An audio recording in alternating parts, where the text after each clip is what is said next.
Okay everyone, I wanted to film a quick video to help you out with some stoichiometric calculations and how to use the stoichiometric ratios that we talked about in class today for going from mass of one thing to mass of a different substance, going from representative particles of one thing to representative particles of a different substance. You can do these stoichiometric ratios, you can use them to really convert from one substance to another back and forth, which is what exercise 12.2a is talking about. So we did number 1 in class. I wanted to do number 5 on online or on the board. Let's see, number 5 says C3H5 NO3 3. That's going to be big. It's a decomposition reaction to N2 plus O2 plus CO2 plus H2O. And it says find the mass of CO2. So they want mass of CO2. That's what we're going to.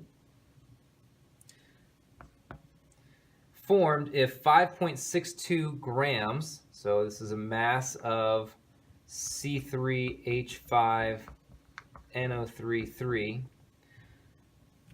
decomposes. So they want us to go from mass of C3H5NO3 to mass of CO2.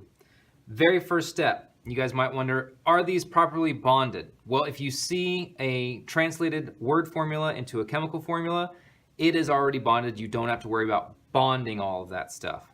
What you do have to worry about is balancing all of that.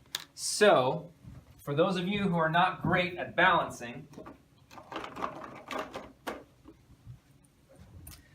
you have to go through the kind of the slow method of balancing all of this out. But ultimately, when we balance this out, you get a ratio of 4 to 6 to 1 to 12. That's ugly. That's uglier. Great. To 10. Okay, so a 4 to 6 to 1 to 12 to 10 ratio. So our ratio, our molar ratio between C3H5NO3 and CO2 is technically 4 to 12. All right, but we cannot go from mass of one substance to mass of another substance without going through the mole. And one thing I think you guys should all look at is slide 8 from the chapter 12 online PowerPoint. That will help considerably. It's kind of like a further extended mole go around that I gave you in chapter 12. But let me just show you the math here real quick. When it comes down to it, we started with, on number 5, 5.62 grams of C3H5NO3. I'm not going to keep writing that over and over again. It's just going to frustrate me. But I know I got to get rid of grams of that. So I'm just going to say C3H5, blah, blah, blah. And I can go from grams of C3H5NO3 to moles of C3H5NO3 using my molar mass. So this is going to be moles. Again, always got to go through the mole.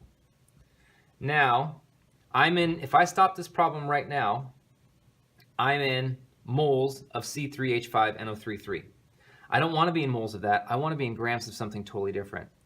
This is where the stoichiometric ratio, the balanced equation ratios, molar ratios come into play.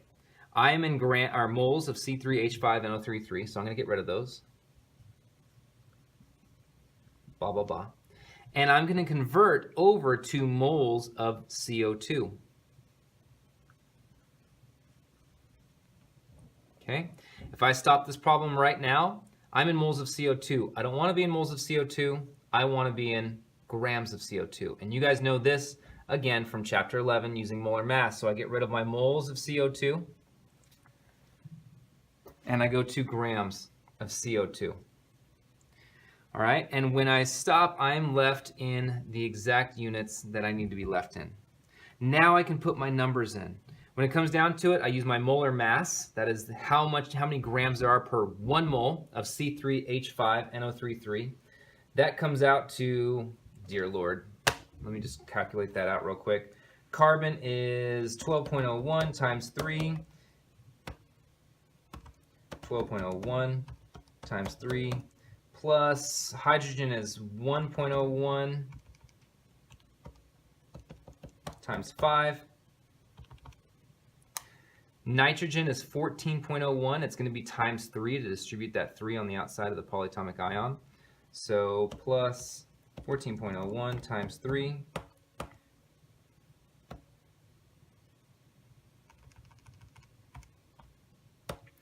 plus oxygen is 16, and it's times 9 to distribute that 3.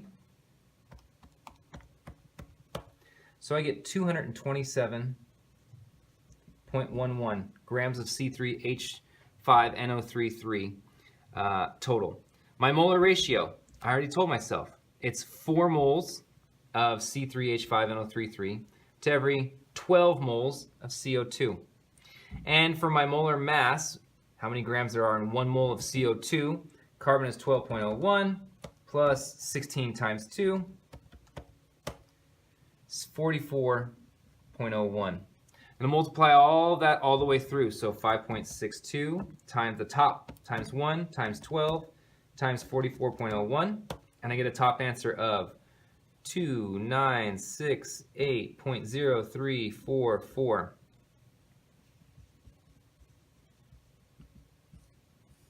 The bottom I'm going to multiply all the way through. That's 1 times 227.11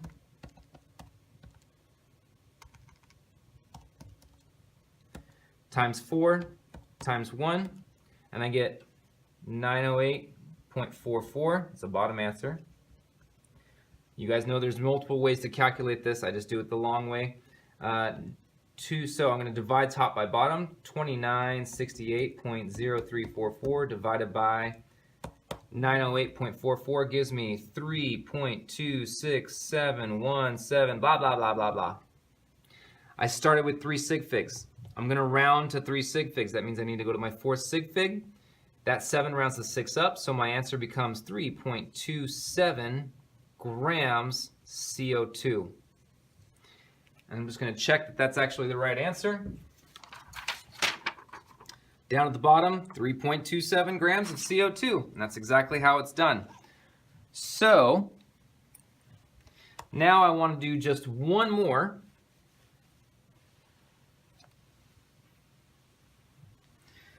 Let's do formula units, 2 grams. Sure, let's do number 7.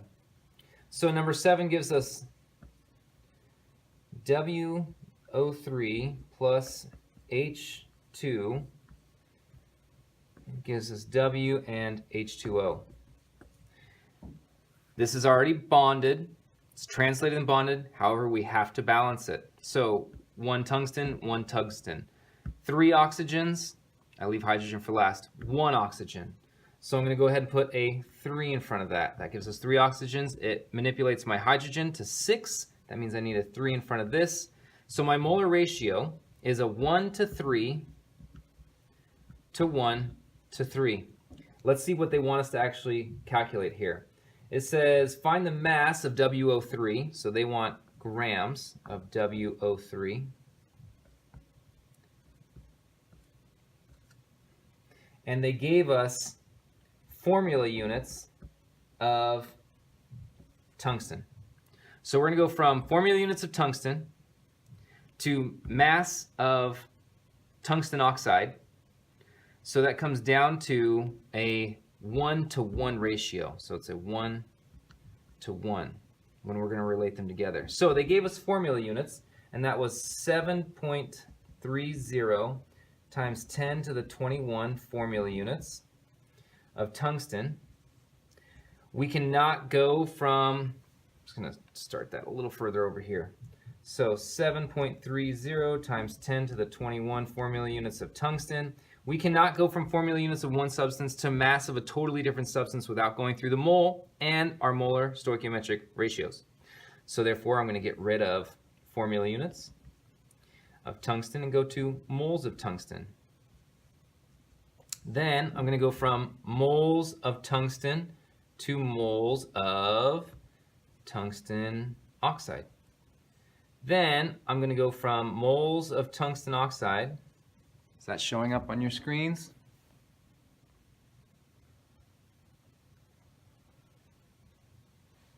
Yep. 2 grams of tungsten oxide. I checked that my units have canceled out. Formula units cancels with formula units of tungsten, moles with moles of tungsten, moles of tungsten oxide with moles of tungsten oxide. I'm left with grams of tungsten oxide. Now I put my numbers in. From my mole go around, and for every 1 mole, Avogadro's number, there are 6.022 times 10 to the 23 formula units. My molar ratio was 1 mole of tungsten, 1 mole of tungsten per 1 mole of tungsten oxide. And my mass is going to be, for my formula mass, or my molar mass, is going to be 1 mole of tungsten oxide, and then I'm actually going to add that up. Tungsten is 183.84 plus 16 times 3 gives me 231.84. Now I multiply everything across the top. 7.30 times 10 to the 24 times 1 times 1 times 231.84 divided by 1 times 6.022 times 10 to the 23 times 1, which gives me 6.022 times 10 to the 23. And I get a total answer of 2810.415.144. I started with 3 sig figs. Zeros at the end are significant if there's a decimal place. So I have to round to 3 significant figures. I go to my fourth. The 0 does not round the 1 up, so I get 2810. Do not put a decimal place or else that 0 becomes significant. And that is grams of tungsten oxide. Let's just check that that's actually right. Something went wrong here. I'm off by a factor of 10, unless that's off. I get 2.81 grams on your worksheet. So I'm just going to go double check what I did here. 7.30 times 10 to the 20, that's right, where I went wrong. I said 24 instead of 21. So 7.30 e to the 21 times 231.84 divided by 6.022 to the 23. There it is. 2.81, 3 sig figs, 2.81 grams of tungsten oxide. And that is my final answer, rounded for proper sig figs. I hope those 2 examples help in addition to the example I gave you in class today. That's 3 out of the 9 problems done for you, so I do expect you to go ahead and try to tackle, at least set up your dimensional analysis in the units, the other problems. So I expect this worksheet to be very close to done when you walk in on Monday. Good luck, everyone. I hope you watched this video and took advantage of the resources that are given to you.